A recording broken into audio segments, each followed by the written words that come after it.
Picture yourself in Salem, Massachusetts during the cold winter of 1692. All of a sudden, there is a pounding on your door. You are faced with a warrant for your arrest and you are accused of witchcraft. You are taken from your home, examined, and deemed guilty. Your punishment? Being hanged. This isn't the most detailed or accurate example, however, it is similar to what occurred during the Salem witch trials. Of course, there is a lot more to unpack, and that is what I will inform you all about today.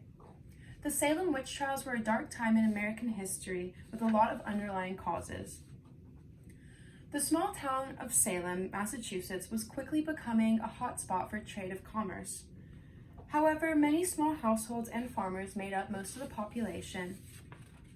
In the book Salem Witch Trials, the author Bret Loisel explains that the majority of the town were Puritans and were not excited about the new secular changes that were coming to their town.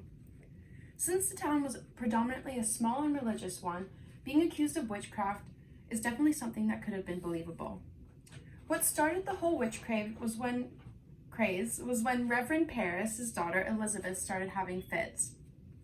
Jess Blumberg, a journalist for the Smithsonian Magazine, illustrates how Reverend Parris's daughter Elizabeth, who was 9 at the time, and his niece Abigail, who was 11, would scream, throw things, utter peculiar sounds, and contort themselves into strange positions. According to the article, another girl named Ann Putman was also having similar episodes. A local doctor deemed these acts of the supernatural. When the pressure was on to find who cursed the little girls, they both pointed to Reverend Parris's Indian slave woman, Tituba. Loisel explains in his book that weeks before the fits began, the little girls had asked Tituba to tell their fortunes. There were also 2 additional women who were accused: Sarah Good, a homeless beggar, and Sarah Osborne, a poverty-stricken elderly woman. In a newspaper article titled "Witchcraft in Salem," it states that the authorities created a special court of oyer and terminer to try the accused witches. By doing this, it made it easier to have the accused move through their trials and then deciding on the appropriate punishment. Accusations were made rapidly, and innocent people were being sent to trial daily.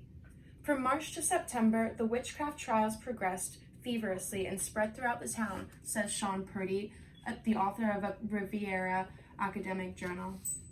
150 people were imprisoned, men and women, including Tituba and the 2 Sarahs. A woman whose name was Martha Corey, explains Blumberg, started receiving accusations regardless of being a loyal church member in the town. Corey was questioned and tried. The jury found her guilty, although of her being completely innocent. By 1693, 19 people were hanged on Gallows Hill. A man was pressed to death, and the rest died in prison. After hysteria and panic came to a slow pause, several people and those of authority admitted to error. There are a lot of reasons as to why the witch craze began, but never due to actual witchcraft. The small Puritan town was easily persuaded into believing it was the devil's work.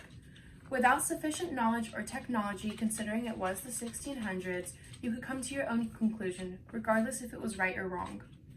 What was thought to be devil's play was just a huge misunderstanding, but the damage was already done. Now Salem is still its little city it was, but it attracts visitors daily due to the amazing witch history that it has to offer. Thank you for listening.